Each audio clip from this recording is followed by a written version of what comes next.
What's up, guys? Today we're looking at three major stories, all breaking within the past 24 hours, and all centered on one theme: police misconduct, costing lives, costing public trust, and costing taxpayers millions of dollars. Let's get into the first story. $13 million verdict. We start in Houston, where a federal jury just awarded a family $13 million after 75-year-old Charles Payne was killed by a speeding Houston police officer. Officer Christopher Cabrera was doing nearly 70 miles an hour, and he wasn't responding to a call, wasn't in an emergency, and wasn't running lights or sirens. The court found that the city of Houston's policies basically encouraged this reckless behavior, calling it deliberate indifference. Think about that. Deliberate indifference means the court believed the department knew the danger and didn't care enough to fix it. And now a grandfather is dead because an officer treated public roads like a racetrack. Houston now has 30 days to appeal, but the impact is already real. When juries start calling out police culture in their verdicts, it sends a message louder than any department press release.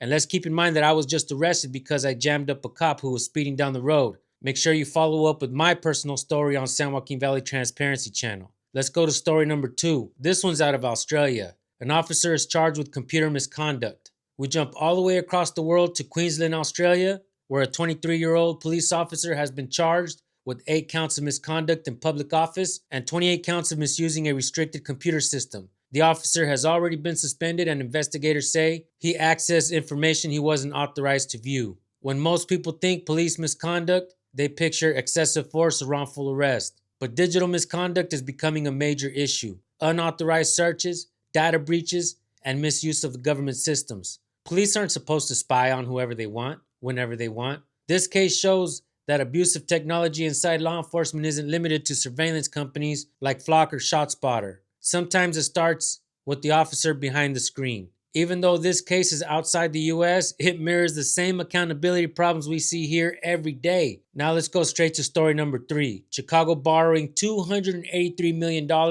for misconduct cases. Finally, Chicago, a city already known for one of the most expensive police misconduct histories in America, is about to borrow $283 million just to pay off this year's lawsuits. Not training, not equipment, not community programs, just lawsuits from their own officers' actions. This year alone, Chicago has already spent more than it budgeted, blowing past $285 million in settlements, judgments, and wrongful conviction payouts. For comparison, last year the city spent about $107 million, and next year's budget sets aside only $82 million. Even though the lawsuit numbers keep climbing, what does that tell you? It tells you the problem isn't going away. It tells you that misconduct is hella expensive, and it tells you taxpayers are footing the bill for behavior they didn't commit. Imagine if that money was used for schools, roads, housing, addiction treatment, or violence prevention programs. Literally anything except paying for the same repeated misconduct over and over again.